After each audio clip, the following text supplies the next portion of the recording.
Estamos aqui. Eu queria, antes da gente começar, eu queria só falar do meu amigo. Aliás, falar depois do meu amigo Hernandes é complicadíssimo, né? Então tenha paciência comigo, tá bom?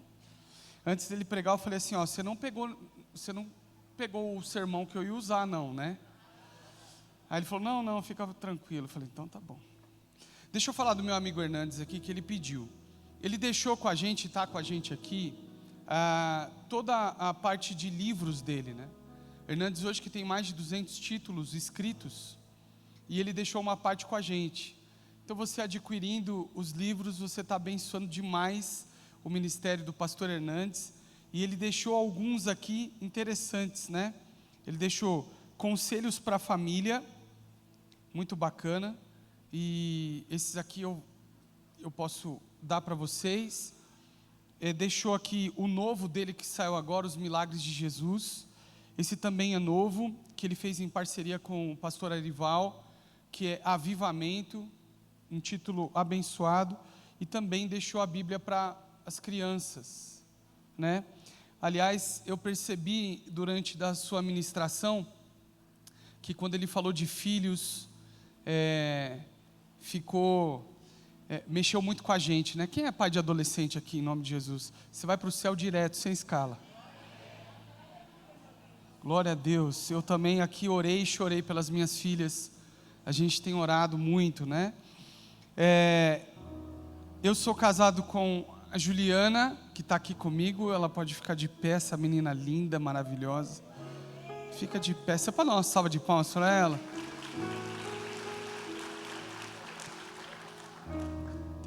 Eu estou há 25 anos com ela junto. Não parece assim porque eu sou travado no Botox, na verdade. Mas casado há 17 anos e tenho duas meninas maravilhosas. Uma de 14 e uma de 12. As minhas adolescentes. Eu escutei um vixe, é isso mesmo. A gente ora muito pelas filhas, né? Nesse ano completo 20 anos de ministério. Comecei novinho, com 22 anos, e graças a Deus temos pastoreado lá Lagoinha Jundiaí, uma bênção, né? Também está com a gente aqui vários pastores também, uma honra. Gente, eu quero falar um pouquinho, conversar com vocês sobre o papel da família diante de um plano estabelecido por Deus. Quando a gente fala de família, a gente observa e fala de família a partir de um contexto, e esse contexto ele está intimamente ligado com o tempo presente, ou seja, as construções que nós tivemos ao longo da nossa história, elas formam uma lente para a gente olhar para o papel da família. Tudo que eu aprendo na minha juventude, na minha primeira infância, corrobora para a construção da cultura vigente hoje. E essa construção eu recebo em primeiro lugar, sem o desejo de receber, ou seja, essa primeira construção vem dos pais, do meio onde eu nasci e etc. E a partir de um dado momento, nós escolhemos aquilo que vai formar a nossa cultura. Então na primeira infância eu recebo a instrução dos meus pais. No segundo momento, eu escolho aquilo que vai formar a minha cultura, ou seja, o ambiente que eu vivo, a maneira que eu falo, a língua que eu falo, o país que eu estou inserido, o que eu como, o que eu visto, a maneira que eu me porto e a maneira que eu respondo às demandas da vida, estão diretamente ligados com essa construção de cultura que eu tive ao longo dos anos. E nós vimos ao longo dos anos, e o ataque mais forte, como o pastor Hernandes falou aqui, é justamente contra a família e contra a construção do que é de fato família. Satanás ele vai destruir a imagem da família e a percepção da família como Deus estabeleceu, para que então, destruindo essa imagem, eu quero falar um pouquinho sobre isso, então eu tiro identidade. Quando nós lemos o relato do Gênesis, a criação, nós percebemos dentre outras coisas, o apontamento, por exemplo, da obra salvífica, desde o relato da criação, mas nós percebemos uma construção daquilo que é família. A família, ela antecede o Estado. A família antecede as interações sociais e a família antecede a construção de cultura. Na verdade, é a família, segundo o modelo de Deus, que vai dar tom à sociedade e ao Estado. O problema é que a gente quer pensar a família hoje à luz de uma cultura deturpada, destituída, desassociada do plano original de Deus. Então, quando eu olho para a família, eu olho sob a lente da cultura vigente. E aí, a cultura vigente passa por um apontamento do Estado do que é família, do ambiente que eu estou, quando na verdade, Deus tem um plano original para a família. É a família, é da família, que deve discorrer ou devem nascer as interações sociais, a maneira com que eu me porto em relação à vida. O Estado, ele deve discorrer do modelo de Deus para a família. Então, destruir o modelo de Deus vai impactar diretamente na construção da família, e destruindo a família, eu perco identidade, eu perco destino. Então eu quero falar com vocês e usar alguns textos, e eu gostaria muito que você acompanhasse comigo, em nome de Jesus, e observasse sobre essa ótica da economia dos céus, sobre a perspectiva e o modelo de Deus para a família. Eu quero que a gente tire um pouquinho de lado agora os nossos conceitos, tire um pouquinho de lado agora aquilo que nós recebemos de informação em relação à cultura, em relação ao modelo familiar, e vamos olhar para aquilo que Deus estabeleceu como projeto para a família. E eu não quero usar a palavra projeto aqui, família, eu quero usar propósito família, porque projeto, ele é falível, propósito de Deus é infalível. Quem crê nisso, diga amém. Então, a sua família é um propósito infalível de Deus. Mas eu preciso olhar sob a lente daquilo que Deus estabeleceu. Em primeiro lugar, nessa formação familiar, eu quero resgatar 3 coisas importantes. Primeiro, que a família se dá pela união de um homem e uma mulher. Um homem e uma mulher, ou seja, ele é heterossexual. Segunda perspectiva da criação que nós vemos no relato da criação, o casamento é monogâmico. O que significa isso? É um homem e uma mulher, e esse casamento ele é estabelecido e constituído a partir do sexo. Ele é monossomático. Heterossexual, um homem e uma mulher. Monogâmico, um homem e uma mulher, e se dá de maneira monossomática. A palavra soma no grego significa carne, ou seja, é uma carne se juntando e unindo a outra carne. Então, o casamento é constituído a partir do sexo. Um casamento não é um papel assinado. O casamento é o ato sexual. O papel assinado, ele se torna importante a partir da nossa cultura. Mas no projeto original de Deus, ele acontece a partir do relacionamento sexual. Por isso que o sexo fora do contexto do casamento, ele é desgraça. Ele é consequência do pecado. Mas o sexo no contexto do casamento, ele adora a Deus e celebra a presença de Deus. Por isso, toda vez que no contexto do casamento o sexo acontece, há uma adoração a Deus. Quem está comigo, diga amém. Aos homens, é ideal que você adore todos os dias. Aleluia. Quem está comigo, diga amém.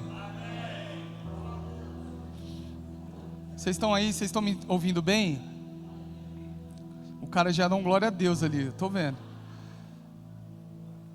O que acontece? No estabelecimento da família, na constituição da família, presta atenção nisso, que isso é importante. Deus dá papéis claros para indivíduos, pois os indivíduos antecedem a união familiar, e depois um papel claro para o casamento, depois um papel claro para os filhos. No âmbito da constituição de um lar.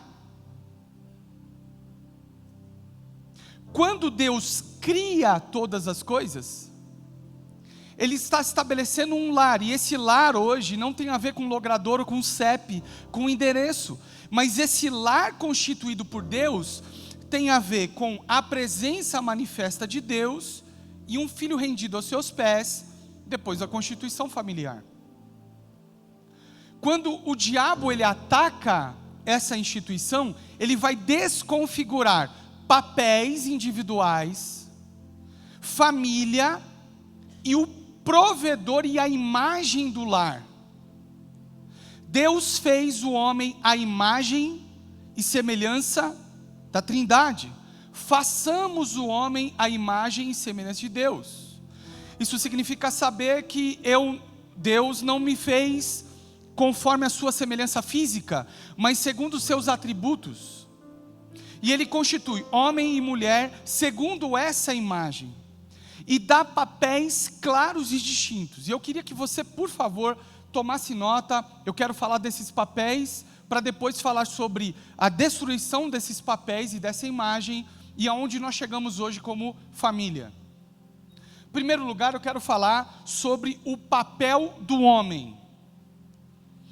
Ele constitui o homem em primeiro lugar, e dá um papel para ele, e nesse papel que ele dá ao homem, ele vai dar características, e vai comissioná-lo, de alguns atributos, segundo a sua imagem e semelhança.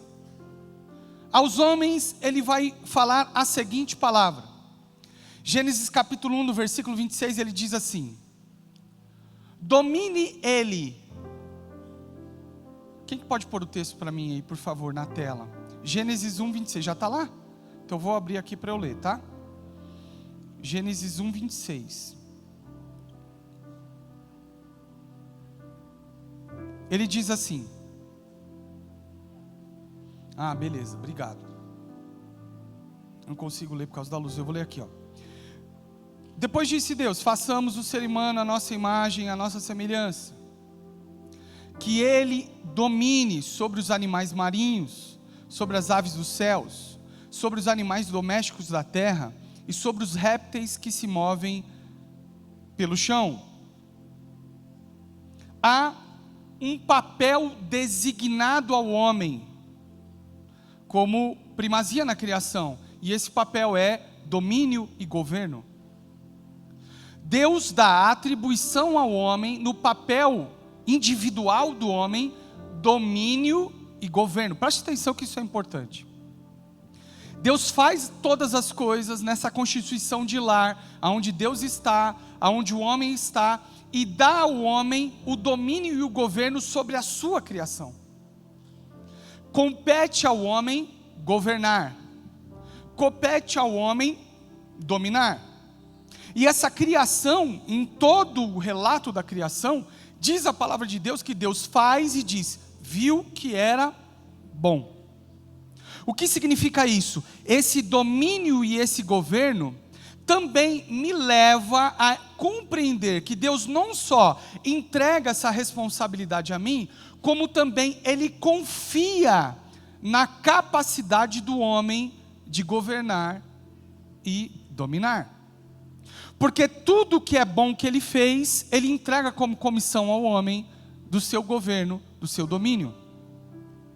Dentre essas atribuições, Deus também dá a responsabilidade ao homem de ouvir a voz de Deus, discernir e dirigir.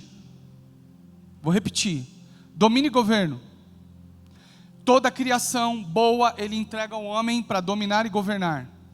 Segundo ponto, Deus agora dá ao homem a capacidade de ouvir Ele, discernir e dirigir essa criação. Em Gênesis capítulo 2, no versículo 16 e 17, diz assim a palavra de Deus, preste atenção.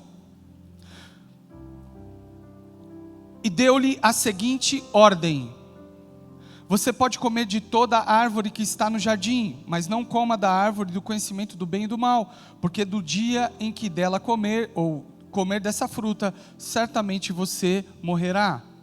Deus chama o homem, fala ao homem, o homem ouve a voz de Deus, discerne e ele dá a direção. Outro papel que ele dá ao homem: provedor. E por que provedor? E ele entrega essa responsabilidade ao homem? Porque o homem agora, e no intuito original da palavra provedor, não tem a ver com o Deus que provê, mas ao homem que administra a provisão de Deus. Deus faz todas as coisas e entrega ao homem aquilo que pode ser comido, assumido como provisão. Então o homem cabe receber essa provisão dada por Deus e discernir o que fazer. Essa palavra que define a responsabilidade do homem está intimamente ligada com a palavra diáconos. O que significa um diácono? Diácono, no contexto original da palavra, era o homem que fazia a refeição do seu amo. Ele não é responsável por criar os alimentos, ele é responsável por, segundo a necessidade do seu amo, pegar alimentos criados numa despensa, feitos, e preparar esse alimento. Quem está entendendo o que eu estou falando aqui em nome de Jesus? Logo, a responsabilidade que Deus entrega ao homem de ser provedor, não é a responsabilidade de criar provisão, mas de administrar a provisão que Deus já entregou. Você está entendendo sim ou não? Vem comigo. A mulher, responsabilidade da mulher. Primeiro de tudo, na criação há uma completude, há algo que se torna completo. E esse algo que se torna completo na criação não existiu até que a mulher fosse criada. Ou seja, o homem só não faz parte daquilo que é completo na criação e perfeito. Falta a figura da mulher. Em Gênesis, o capítulo 2, o versículo 18, diz assim: depois disse o Senhor Deus: não é bom que o homem fique sozinho. Preste atenção, não é bom que o homem fique sozinho. Olha o contraponto aqui, nós já vamos entender tudo. Deus faz toda a criação e diz: viu isso que Deus era bom. Mas na feitura do homem ele diz: não é bom que ele fique sozinho, porque havia necessidade de ser completo. O homem já estava, e agora a mulher vem completar essa criação. Então a responsabilidade e o propósito e o papel fundamental da mulher no âmbito do propósito de Deus. A mulher, ela tem um papel fundamental na criação. Fundamental, porque ela vai dar completude naquilo que Deus estabeleceu. E nesse não é bom que ele fique só, ele já aponta para aquilo que vai completar essa criação, a saber, o homem. Ele diz no versículo 18: vou fazer para ele uma companheira que o auxilie e corresponda. Auxilie e corresponda. Aqui a gente entra com uma palavra que hoje, na cultura de hoje, na cultura vigente, e com a lente do contexto de hoje, é muito complicado de se entender, que é a submissão. Quando nós vemos no relato da criação, que a mulher, ela foi gerada para completar o homem, para tornar essa criação perfeita, e fazer com que essa mulher auxilie o homem, significa dizer que ela está submissa. E essa submissão não tem a ver com o contexto de hoje.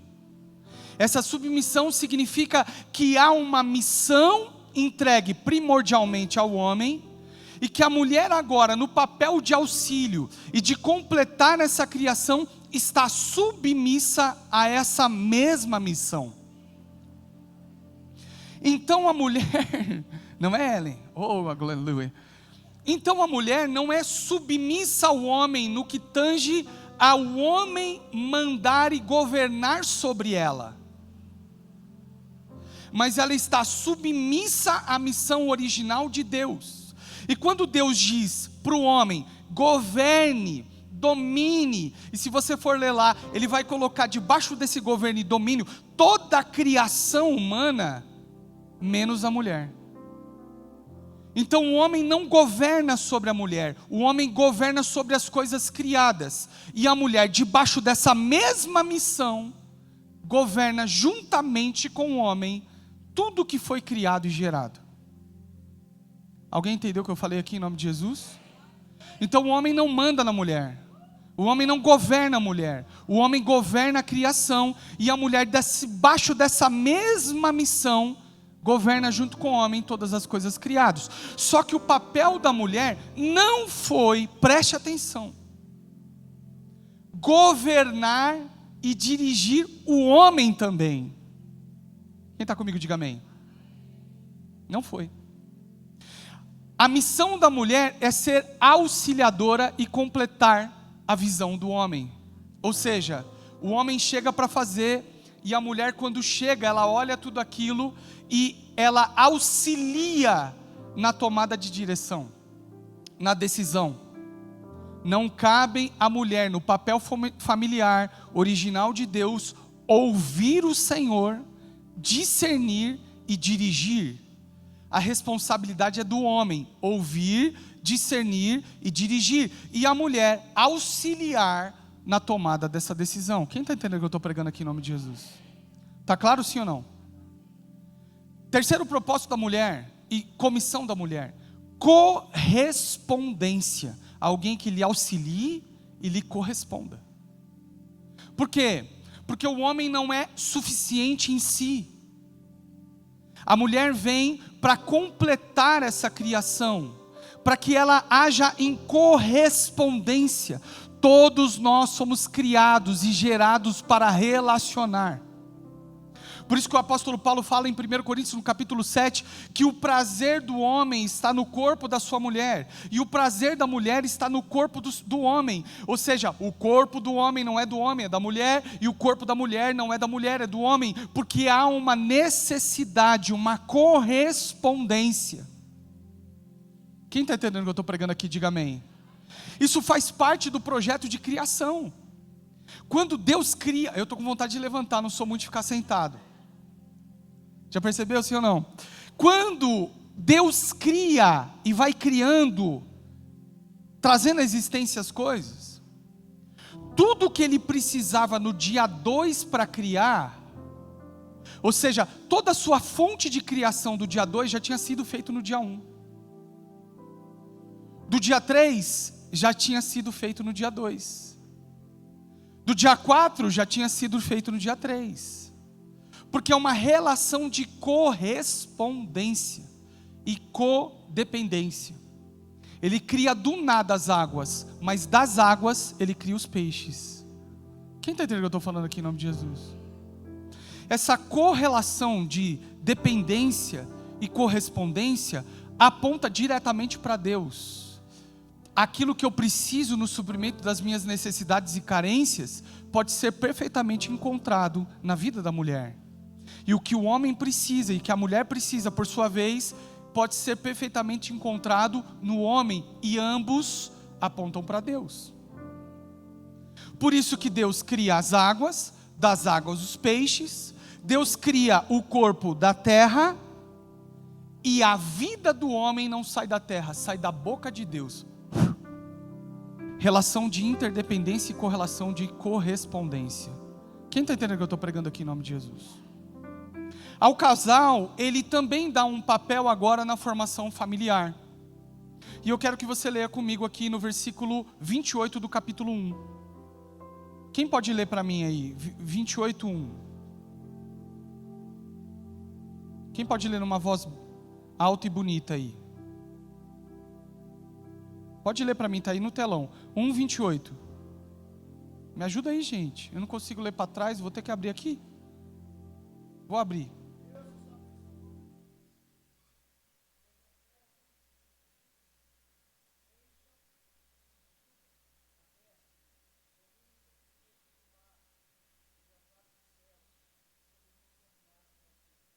Presta atenção. Deus os abençoou. Presta atenção. Existe uma bênção destinada ao indivíduo e existe uma bênção destinada à formação familiar. Eu não sou coach, não quero entrar nesse nível de detalhe e não, desculpa se você é coach, mas eu não entendo que o coach pode trabalhar em cima do altar. Mas existem bênçãos derramadas na formação familiar, inclusive financeira. Você alcança um nível de maturidade financeira individualmente, mas na formação familiar são outros níveis que você vai alcançar. Porque agora existe um bem-dizer da parte de Deus à formação da família. Uma bênção para o indivíduo e uma bênção na formação da família. Deus os abençoou agora e disse. E o que ele disse em primeiro lugar? Sejam férteis. Ou seja, essa fertilidade e multiplicação não tem a ver só com a prole familiar, ou seja, o nascimento dos filhos, mas tem a ver também com a multiplicação e a fertilidade de tudo aquilo que Deus entregou na mão do casal. Seu trabalho, suas coisas, tudo que Deus entregou como a responsabilidade, domínio e governo, vai multiplicar, mas existe também o papel da multiplicação dos filhos. Grave isso, que isso é importante. Férteis e multiplicação. Encham e subjuguem a terra, dominem. O papel da família também no domínio da criação e daquilo que fez, daquilo que aconteceu. Só que aconteceu um problema. E esse problema é um problema gravíssimo que nós sofremos até hoje com ele, que se chama pecado. No advento do pecado, houve uma desconstrução. Presta atenção. Primeiro lugar, dos papéis. Segundo lugar, da imagem de Deus Pai, porque ele diz: façamos o homem a nossa imagem, a nossa semelhança, e desconstruindo essa imagem, abalo diretamente a minha identidade. Então vamos para Gênesis capítulo 3, e eu quero que você leia comigo aonde começa o problema. O problema começa na desconstrução dos papéis antes da queda efetiva. Vem comigo. 3:1, coloca para mim e vamos prestar atenção aqui. Ora, a serpente era o mais astuto de todos os animais selvagens que o Senhor Deus tinha feito. Ela perguntou à mulher, ela perguntou a quem? Fala comigo, mulher, bem forte. Espera aí. Deus deu a comissão de ouvir Deus, discernir a voz de Deus e dar direção ao homem. Satanás, quando ele chega, ele não conversa com o homem, ele conversa com quem? A mulher. A responsabilidade da mulher, a comissão da mulher é ser auxiliadora, adjuntora no ouvir Deus, discernir Deus e tomar uma decisão. E ela não pode, no papel familiar, decidir. Quem Satanás chama para conversar? A mulher. O que eu aprendo com isso? A culpa é da mulher. Não, brincadeira. Vamos comigo aqui. Ora, a serpente mais astuta de todos os animais selvagens que o Senhor Deus tem feito. Ele perguntou à mulher: foi isto mesmo que Deus disse? Aqui começa uma proposta de desconstrução de Deus como pai. Tá bom? Ele vai propor um pai agora autoritário e limitador. Não comam da árvore, de nenhum fruto das árvores do jardim. Vou ler de novo. Não comam de nenhum fruto das árvores do jardim. Não foi isso que Deus disse. Deus disse, falou, come tudo livremente, menos dessa. Ele disse para quem? Para o homem. Satanás chega, chama a mulher e aponta para a mulher um pai limitante e autoritário. Ué, você não vai comer nada? E a mulher responde: podemos comer dos frutos das árvores do jardim. Mas Deus disse: não comam do fruto da árvore que está no meio do jardim, nem toquem nele. Do contrário, vocês vão morrer. Resposta de Satanás à mulher: certamente não morrerão. Um pai mentiroso. Desconstrução do papel do pai, da figura do pai. Façamos o homem à imagem e semelhança. Desconstruindo a imagem, eu acabo com a identidade. E ele sabe muito bem como ele vai fazer isso, porque ele vai primeiro acabar com os papéis dentro do lar. Ele está destruindo o papel da mulher, porque ele está provocando a mulher a agir na contramão dos papéis estabelecidos por Deus. Continua comigo. Presta atenção. Versículo 6. É de profunda revelação o versículo 6. Presta atenção. Quando a mulher viu que a árvore parecia o quê? Coloca a versão NVI para mim aí. Versão NVI. Quando a mulher viu que a árvore parecia boa ou agradável. Dá para colocar a versão NVI? Já está, né? Quando a mulher viu que a árvore parecia agradável ao paladar, atraente aos olhos, e além disso, desejável para dela se obter discernimento, tomou do seu fruto, comeu, e deu ao seu marido, que comeu também. Ele foi no âmago do papel da mulher, porque a mulher foi criada para esse propósito e recebeu esse papel. Completar, é a coroa da criação a mulher. E cabe a ela, no seu papel aflorado de sensibilidade, diferente do homem que foi criado de maneira a enxergar muito mais o racional do que a sua sensibilidade, e a mulher completa também nessa perspectiva da sua sensibilidade. Ele atacou diretamente o papel da mulher, conversando com ela e provocando para ela agir, discernir e dirigir a partir das suas emoções. Todo o processo decisório da mulher foi pautado em sua sensibilidade. Agradável ao paladar, sensibilidade. Atraente aos olhos, sensibilidade. E desejável para se obter discernimento, sensibilidade. Tudo nos âmbitos das emoções. Ela decide, papel que não era dela. E ela faz com que o seu marido decida. Comeu e deu para ele. Ouviu, discerniu, decidiu. Não era o papel da mulher, era o papel do homem. Primeira coisa que Satanás vai atacar antes da formação familiar é a desconstrução dos papéis. Segundo, desconstrução da imagem de Deus como pai. A proposta de Satanás aqui para a mulher é falar o seguinte: você não precisa ouvir o seu pai, ele é desprezível. Não precisa ouvir. Ele falou que não era para comer e eu estou dizendo para você, come à vontade. Destruiu os papéis, destruiu a imagem de Deus Pai. E agora o que nós vemos é a tentativa de ambos voltarem a essa posição. Qual posição? Esse lar. Quando Deus vê o que acontece e Ele chega até o homem, Ele não pergunta o que você fez, e eu vou repetir, Ele não pergunta ao homem, porque Ele fala com o homem, para o homem ouvir, discernir e dirigir. A mulher ouve, discerne, dirige. Quando Deus chega até a criação, Ele não vai buscar a mulher, Ellen. Ele vai buscar o homem. E a pergunta em Gênesis capítulo 3, no versículo 9 é... O que está escrito? Mas o Senhor Deus chamou o homem perguntando: aonde você está? A pergunta não é o que você fez. A pergunta é aonde você está? Deus não precisava saber onde ele estava, Deus sabia. Essa pergunta é a oportunidade que Deus está dando ao homem de entender que ele deixou um posto. E esse posto, essa posição, em primeiro lugar, é a posição de filho na casa do pai. Em segundo lugar, a posição de marido, homem. Porque na constituição familiar, a direção de Deus para o homem é uma delas: ouvir, discernir, dirigir. Deus não pergunta para a mulher: o que você fez e o que você fez Adão fazer?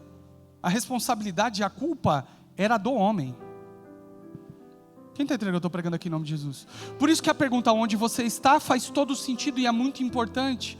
Porque Adão agora, ele se desconectou desse posto de filho e da posição de homem e marido.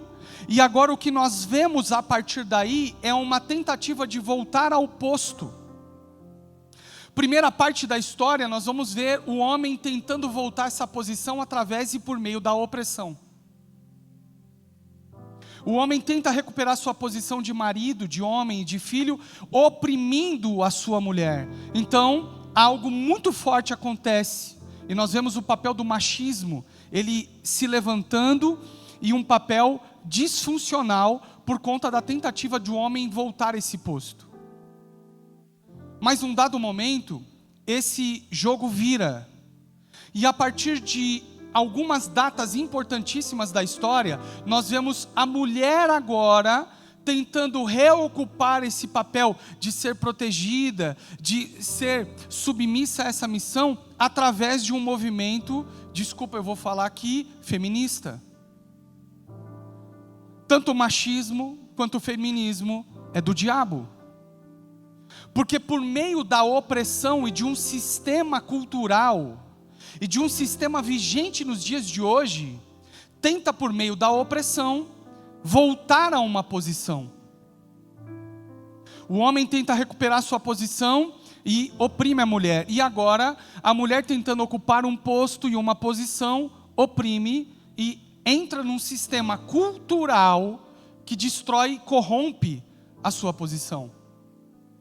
Ao longo da história nós vimos esse movimento. Ao longo da história nós vemos toda essa destruição e essa tentativa de destruir os papéis. Porque destruindo os papéis, da qual foram gerados imagem e semelhança de Deus, eu corrompo identidade. E corrompendo identidade, eu destruo a família. Destruindo a família, eu destruo a sociedade. Hoje nós vivemos uma perspectiva familiar onde a cultura, o Estado, aonde eu moro, as interações sociais, as políticas públicas vão determinar para mim o que é ser família. Quando na verdade Deus nos chamou para, a partir da família e do modelo bíblico, das suas posições bem ocupadas, apontar para uma sociedade sadia. Quem está comigo aqui, diga amém.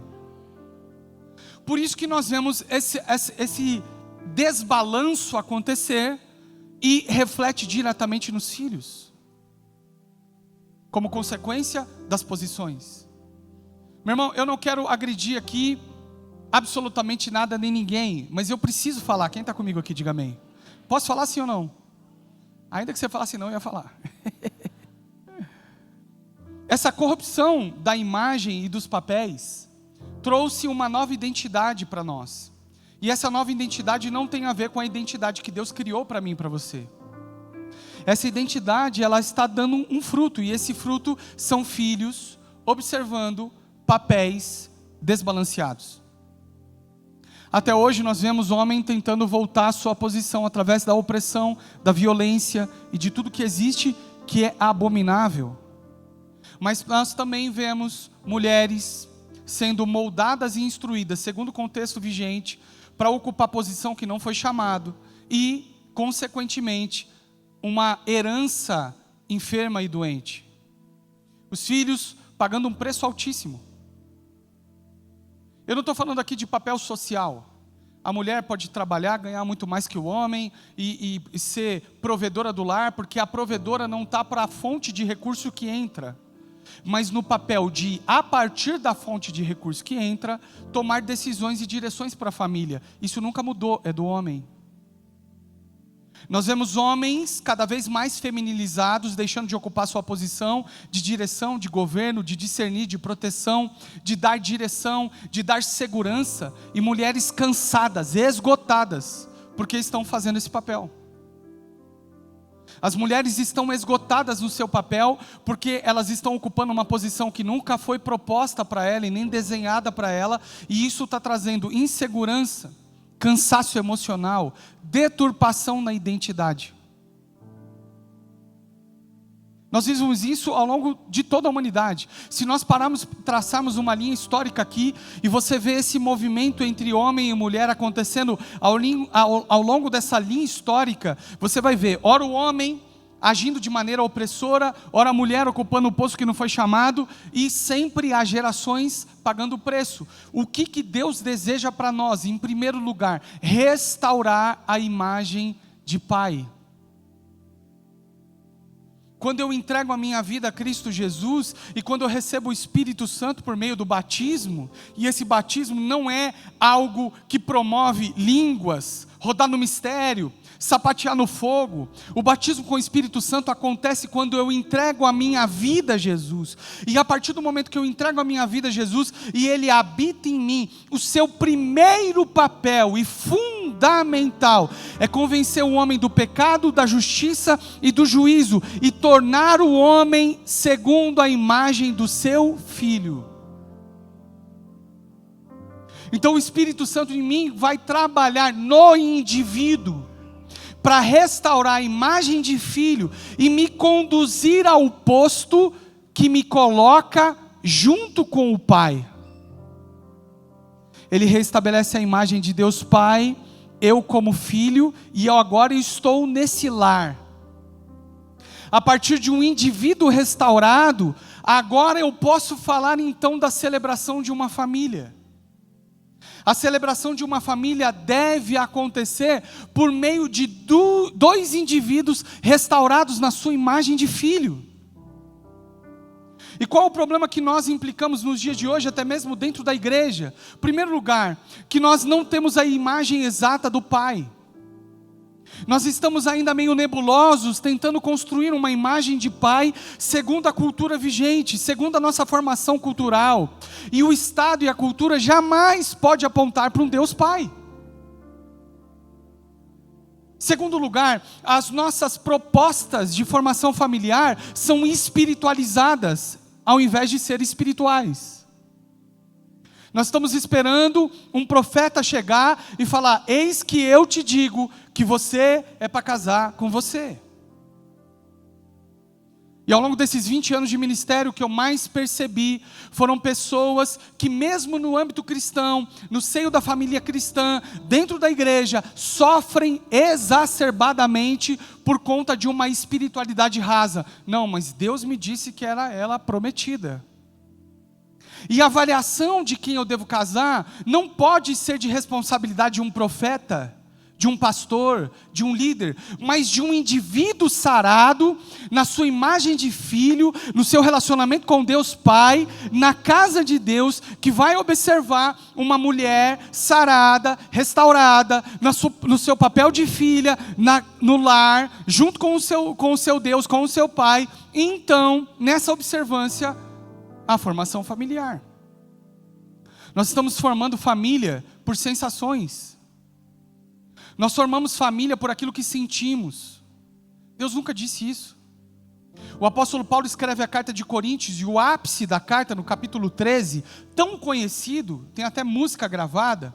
Paulo vai falar que indivíduos tão diferentes, que era a igreja de Corinto, uma cidade cosmopolita, gigante, portuária, cheio de grana e cheio de pessoas de várias culturas, línguas e povos diferentes, só podia ser uma igreja una se tivesse amor.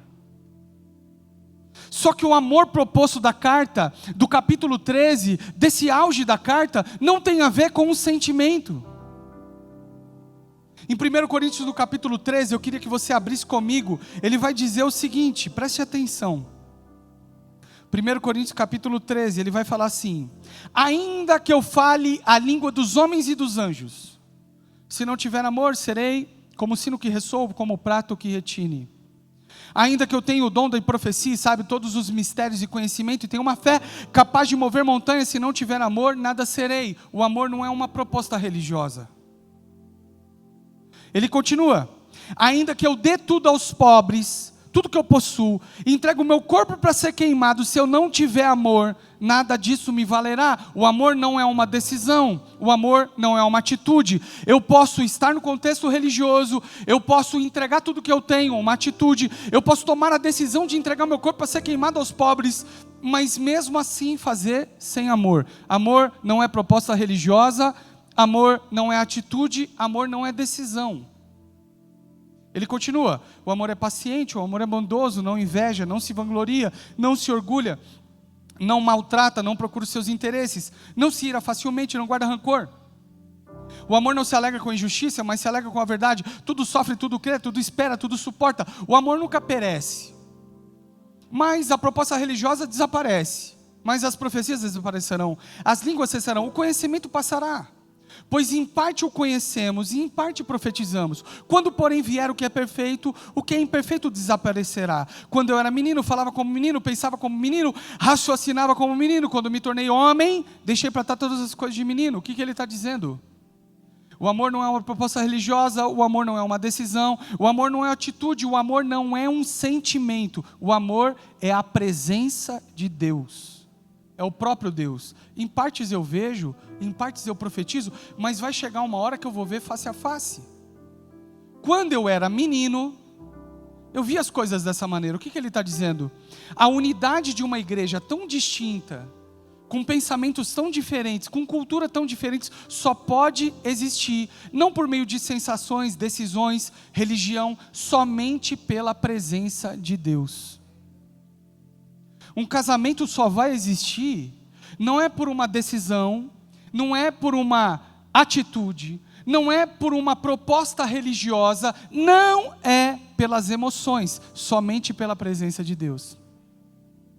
Quando Deus está presente, então a casa se transforma no lar. Essa é a proposta do paraíso.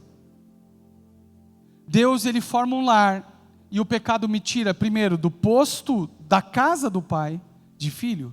Segundo, do posto do papel que Deus propôs para mim. Para que a gente viva uma vida em família, cheia do Espírito Santo, e colhendo aquilo que Deus tem para mim, é necessário fazer uma reavaliação, primeiro, de quem eu sou em Cristo Jesus. Qual o meu papel? Filho. E como filho recebo herança. O que significa dizer, eu não trabalho para ter algo de Deus. Deus já fez tudo, a herança é ganhada. E se eu sou filho, eu sou abençoado. Quem está comigo, diga amém.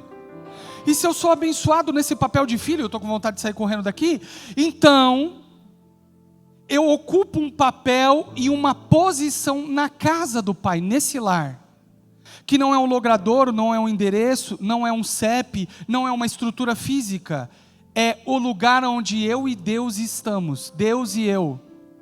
Aí eu reconstruo a imagem do meu papel, porque Ele me fez para isso, a imagem e semelhança de Deus. Olha para mim, homem precisa ser homem. Tem uma frase lá em Lagoinha Jundiaí que nós falamos sempre, o óbvio precisa ser dito, homem precisa ser homem. Ouve, discerne, dirige, provê, dá segurança, aponta a direção. O homem precisa falar o seguinte, deita aqui, descansa que eu levo. Quem está comigo, diga amém. Esquece a construção social, esquece a ótica social, esquece a ótica e a cultura vigente de hoje, esquece. Eu não estou falando de salário, eu não estou te falando da mulher não ocupar posições, não estou falando nada disso, esquece, eu estou falando de papel familiar. A mulher precisa chegar em casa, ainda que ela ganhe 20 vezes mais que o marido, e ter um lugar para descansar. Quem está comigo aqui, diga amém. E o homem fala, pode deitar aqui, porque esse é meu papel e eu vou te levar. A mulher precisa chegar num âmbito de um lugar onde o homem está pronto para servi-la. E aí a gente está confundindo as coisas. O homem precisa estar pronto, posicionado, entendendo sua identidade.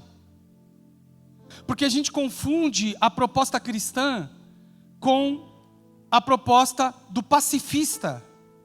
E Deus abomina o pacifista. Eu vou te explicar. Nós somos chamados para ser pacificadores e viver em paz, mas não para ser pacifista. O que é o pacifista? Alguém entra na sua casa, mexe com a sua mulher, bate na sua cara e você finge que está tudo bem. O homem precisa ser reconduzido a esse posto de estar preparado. Afinal de contas, se você ler toda a história bíblica, sempre Deus vai levantar homens fortes por uma geração. Homens fortes, geração forte. Homens fracos, geração fraca. Mulheres que entenderam muito bem o seu papel.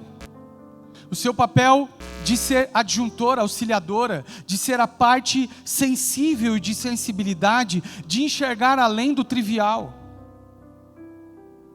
de ser mãe. Hoje há uma abominação falar sobre maternidade. Você conversa com casais jovens, quem é casado aqui menos de 5 anos? Levanta a mão.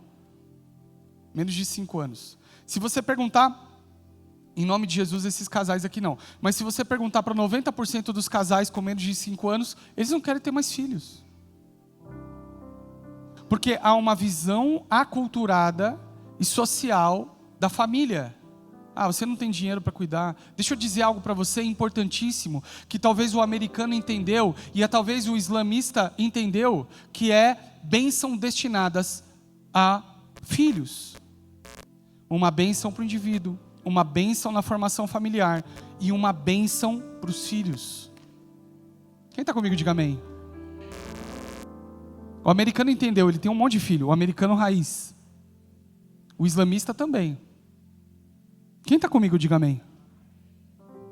O salmista, Salmo 128, Salomão, o homem mais sábio que já existiu, ele vai falar sobre família, e eu quero que você abra comigo o Salmo 127 e o Salmo 128, eu vou ler rapidamente, e eu estou caminhando para o encerramento. Você está entendendo o que eu estou falando, sim ou não? Quem está entendendo o que eu estou falando aqui em nome de Jesus? Quem quer me bater aqui, levanta a mão, não estou brincando. Quem está bravo comigo aqui, diga a mim. Eu só estou vendo as mulheres falando assim, está ouvindo? E os caras assim, ó. Salmo 127 diz assim, preste atenção. Quem escreveu esse salmo? Salomão, o homem mais sábio da terra. Salomão, ele tinha uma mulher que ele casou. Essa mulher que ele casou e que amava, a sua primeira esposa, para aquela que ele escreve cânticos, cantares. Essa mulher é o propósito de Deus para a vida dele. Depois ele peca com muitas mulheres. E no Salmo 127, 128, ele vai falar sobre esse núcleo familiar. Eu só fazer um recorte aqui, esse casamento com várias mulheres nunca foi a vontade de Deus. Isso foi uma brecha que aconteceu porque o homem começou a se relacionar com outros povos e tinha uma lei no Egito que foi absorvida por Israel em algum momento, que ele podia ter várias mulheres. Nunca foi propósito de Deus. Salmo 127 diz assim, se não for o Senhor o construtor da casa, se Deus não estiver presente nessa formação familiar, nessa formação de lar onde Deus está com o homem e a sua mulher e seus filhos, inútil será trabalhar na construção. Você pode pagar uma casa caríssima, mas você nunca vai ter um lar. Você pode construir uma casa altamente tecnológica, que funciona com a Alexa, mas você nunca terá um lar se o Senhor não estiver. Se não o Senhor vigiar a cidade, será inútil a sentinela montar guarda. Ou seja, se eu não tenho um lar, uma família, uma sociedade nunca vai ser constituída. Lar, casa, cidade. Será inútil levantar cedo e dormir tarde, trabalhando arduamente por alimento. O Senhor concede o sono àqueles que ama. Os filhos são herança do Senhor, uma recompensa que Ele dá, como flecha nas mãos do guerreiro, são os filhos nascidos da juventude. Ou seja, papel do pai, como guerreiro, carregar os seus filhos na aljava, e no momento certo, lançar os filhos. Eu não sei se tem solteiro aqui, mas se você tiver mais de 24, 25, 26, 27, 28, 30 anos, como todos querem ficar hoje, e na casa do pai, eu sinto dizer que você é um peso. Quem está comigo, diga amém. 30 anos, nunca casar, está errado. O filho é lançado. Como é feliz o homem que tem a sua aljava cheia deles. Ou seja, que tem vários filhos. Porque quando ele chegar à velhice, não será humilhado. Não será humilhado quando enfrentar seus inimigos no tribunal. O filho assume a posição, depois de casado, como também provedor e mantenedor da sua família. Inclusive seus pais. Quem está comigo, diga amém. O pai cuida dos filhos, o filho cresce, casa, forma a família primária, mas ele nunca esquece de socorrer os seus pais. E no Salmo 128 ele diz assim, como é feliz quem teme o Senhor, quem anda segundo os seus caminhos. Você comerá do fruto do seu trabalho. Deus chamou a gente para trabalhar, e será feliz e próspero. Sua mulher será como videira frutífera em sua casa. Aonde a mulher está, tem vida. Quem tem a honra de ter a mãe viva aqui ainda, em nome de Jesus? Glória a Deus. Tem coisa melhor que você sentar na mesa da sua mãe. Quando você está doente, eu não sei você, mas eu sou assim. Quando eu estou dodói, eu ligo para minha mãe, mãe, faz um bolinho de chuva para mim. Está comigo sim ou não? A mulher, ela tem essa capacidade que o homem não tem, de juntar a família, de ser a coroa, a alegria da casa. Você está entendendo sim ou não? Sua mulher será como videira frutífera em sua casa, seus filhos serão como brotos de oliveira ao redor da sua mesa. Assim será abençoado o homem que teme o Senhor. Que o Senhor o abençoe desde Sião, para que você veja a prosperidade de Jerusalém. Vou ler de novo. Que o Senhor o abençoe. O abençoe, artigo definido. Quem? O homem, na sua constituição familiar. E a partir dessa bênção familiar, então, ele veja a prosperidade do estado, da cidade onde ele está. Jerusalém. Todos os dias da sua vida. E veja os filhos dos seus filhos. Haja paz em Israel. A importância da reconstrução familiar é agora. A importância da reconstrução do núcleo familiar é agora. Nunca foi tão importante reconstruir papéis, primeiro de filho, segundo de homem, terceiro de mulher, não nessa escala de ordem, mas principalmente como filho, na reconstituição dos propósitos familiares, na elaboração da família para o Estado. Está na hora de famílias se levantarem, cheios do Espírito Santo de Deus, para dizer para o Estado o que é família. Para dizer para a sociedade o que é família, o que é uma sociedade sadia, sarada. Não é a sociedade que vai dizer para mim, não é o Estado que vai dizer para mim o que eu devo fazer, quem eu sou, como eu devo ser, e as propostas familiares. É a família cheia do Espírito Santo de Deus que aponta para uma sociedade transformada e sarada. Você quer ver uma cidade transformada? Primeiro, indivíduos curados e sarados na sua identidade como filho. Segundo, famílias restauradas. Há homens aqui cansados, homens que foram apagados da sua luz, porque em algum momento deixou escapar a sua identidade. Deus está aqui, Ele quer te restaurar. Há mulheres cansadas, sobrecarregadas, esgotadas, que estão aqui e Deus te trouxe aqui para te dizer: é tempo de cura, é tempo de sarar, é tempo de transformar. Há filhos que foram impactados diretamente na imagem dos seus pais, porque desconstruindo a imagem do pai, eu rompo, eu acabo com a identidade. Filhos sem identidade, filhos que não entenderam para onde vão, filhos que não sabem quem são, porque mexeu na imagem dos pais, que aponta diretamente para a imagem do Deus Criador. Deus quer sarar as famílias, Deus quer curar as famílias. Eu sou pai, meu irmão, eu sou pastor, 20 anos.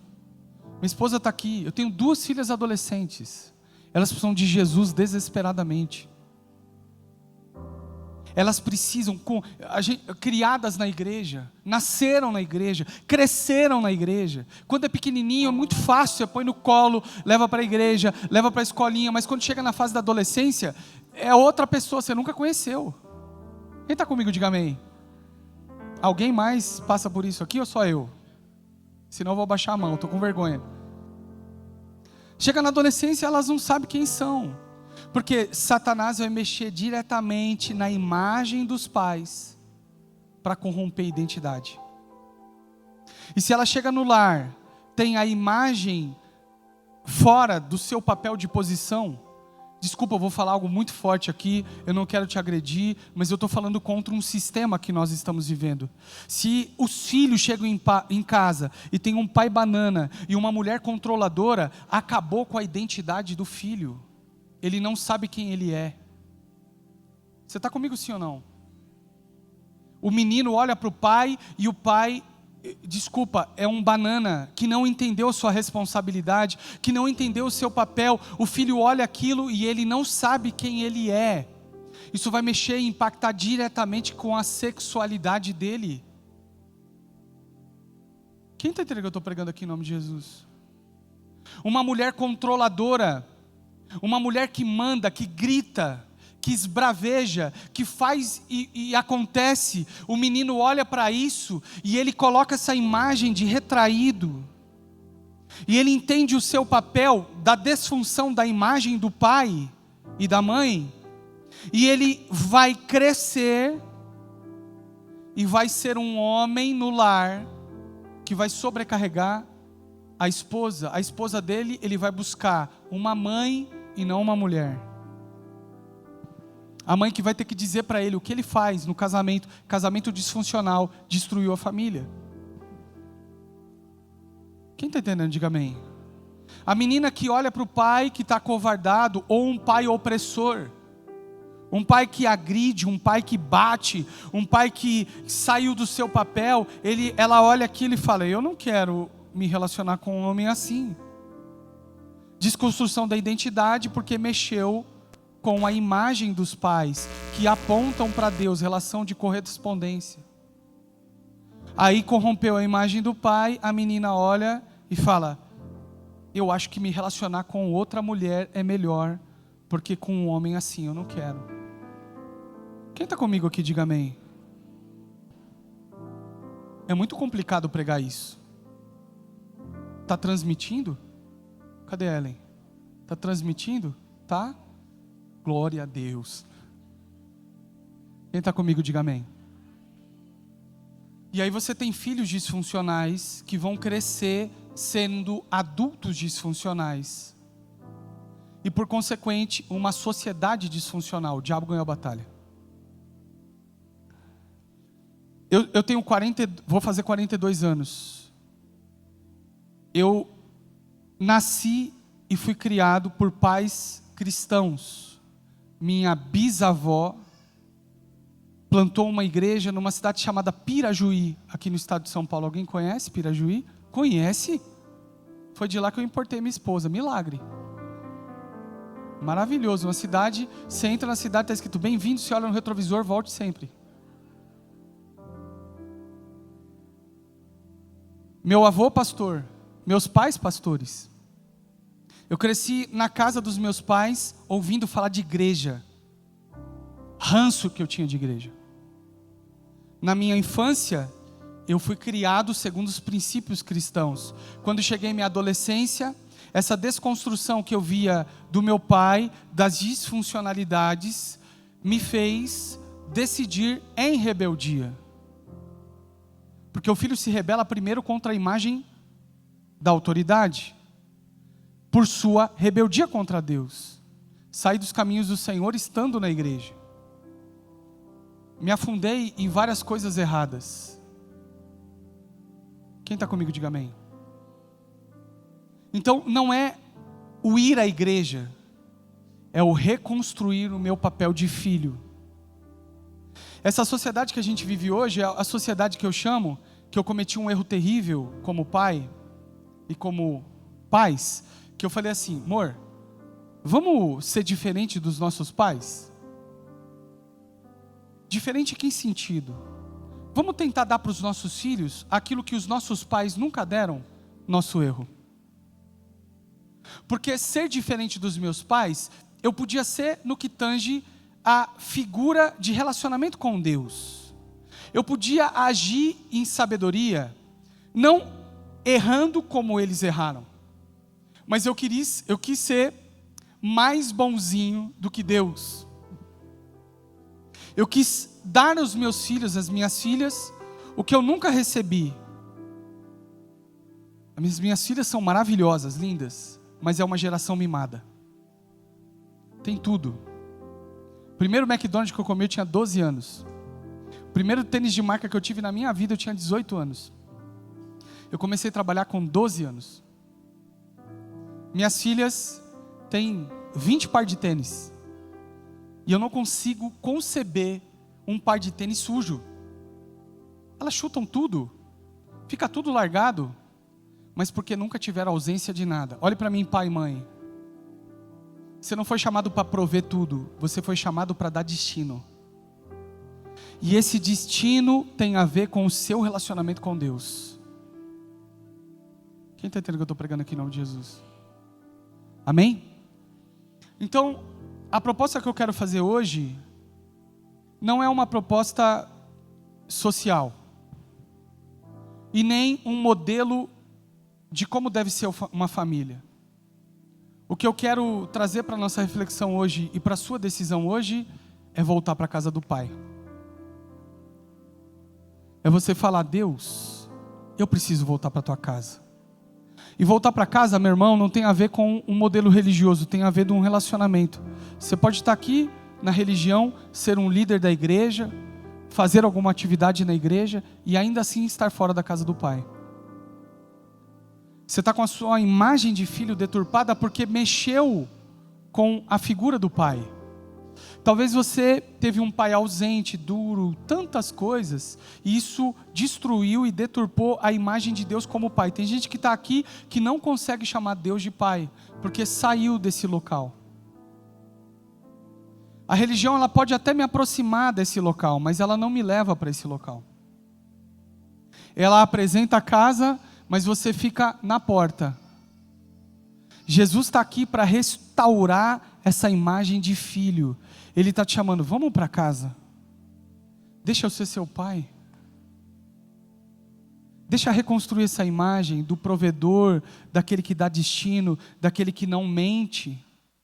Porque Satanás disse para Eva, olha, ele está mentindo, pode comer o que você quiser, vai ser feliz. Ele disse, ó, não come, e ela vai e come. Então, a proposta que eu tenho para você hoje é entregar o seu coração a Cristo Jesus individualmente, a partir de indivíduos sarados, um casamento sarado, de um casamento sarado, filhos sarados, e de filhos sarados, uma sociedade sarada. Lembrando que eu não estou propondo aqui um mundo mágico, nós vamos sempre passar por perrengue, amém? Por exemplo, minha esposa falou, você não tem mais 18 anos. E na minha cabeça eu disse, eu tenho 18 anos. Mas meu pé disse, sua esposa estava certa? A gente sempre vai ter discussão. A gente sempre vai brigar. Nós sempre vamos ter momentos difíceis. Eu sou completamente avesso à ideia da família Doriana, sabe? De tudo certo naquela mesa. Eu sou avesso a isso. A gente erra.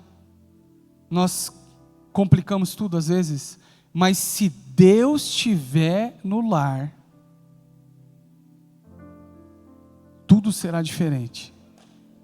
Você pode chorar a noite inteira, mas a alegria vem pela manhã. E a gente está vivendo hoje ao contrário, a gente chora todos os dias e tem relampejos de alegria. Com Deus não. Com Cristo é ter uma vida de alegria e lampejos de tristeza. O choro pode durar uma noite, mas a alegria, que é ordinária, vem pela manhã. Eu queria muito orar por você. Eu queria muito que você, a partir dessa mensagem, eu não tenho pretensão nenhuma de te convencer, mas eu sei que o Espírito Santo de Deus está aqui e Ele vai te convencer das coisas. É o papel dele. Eu só expus as Escrituras. Eu queria que você se colocasse de pé. Eu ia ficar de pé, mas eu vou ficar de pé. E eu queria, em nome de Jesus, que você fechasse os seus olhos. E eu queria fazer aqui alguns apelos. O primeiro e mais importante deles é você justamente, revelado pelo Espírito Santo de Deus, convencido pelo Espírito Santo de Deus, entender a sua necessidade de ser filho hoje. Meu irmão, eu não estou nem aí se você é líder, pastor, dirigente, que se ocupa aqui. Deus não está interessado com o que você faz, mas com quem você é. Se você quer viver uma vida transformada, a primeira coisa é você reconhecer a necessidade dessa recondução para casa. Feche os seus olhos, eu queria que você só me ouvisse. O segundo apelo que eu quero fazer é talvez você que está nesse ambiente da casa, que Deus é seu Pai, você tem uma fé genuína e tem um relacionamento genuíno com Deus, mas de alguma maneira o seu papel foi desconstruído e você está se sentindo mal por isso. Talvez um homem, uma mulher que se sente distante daquilo que Deus te confiou a fazer. Eu queria orar com você também. Talvez você está aqui, é um filho, e necessita, homem, mulher, casado ou não, liberar perdão para aquilo que você já viveu no passado, para alguém ou para você mesmo. que te impede de ser reconduzido para esse lar, porque essa casa só pode ser acessada por meio do perdão. Aquilo que Jesus fez na cruz por nós foi o motivo de sermos perdoados, e há um caminho novo e vivo aberto para eu ser reconduzido para lá, mas precisa passar pelo perdão. Então, se você está aqui de olhos fechados e de alguma maneira deseja genuinamente voltar a essa posição, estando numa dessas condições, eu queria que você, do seu lugar, sem nenhum constrangimento, meu irmão, sem nenhum tipo de constrangimento, de vergonha, pelo contrário, aqui é um ambiente seguro, nós estamos na casa do Pai, na presença dEle, você fizesse um sinal com as suas mãos. Se você tem uma dificuldade em uma dessas áreas, você fala: Senhor, eu preciso de oração. Amém. Levante a sua mão onde você está, eu quero te ver. Amém, amém, amém. Glória a Deus, glória a Deus, glória a Deus.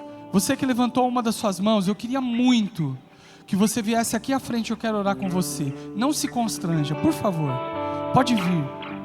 Eu quero orar com você, eu não vou orar por você, eu vou orar com você. Muita gente levantou a mão, eu queria que você saísse do seu lugar e viesse à frente.